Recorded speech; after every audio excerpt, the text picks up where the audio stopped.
lagi ka lang magtiwala sa Lord na tutulungan ka niya.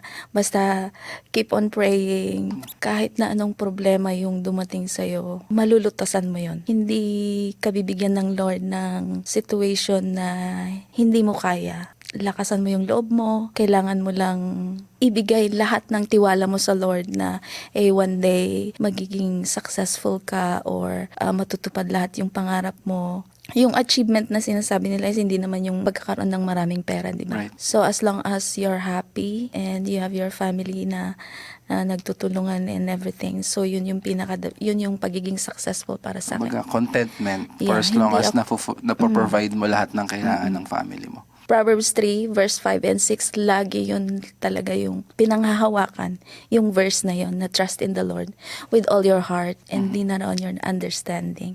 In all your ways, acknowledge Him and He will direct your path.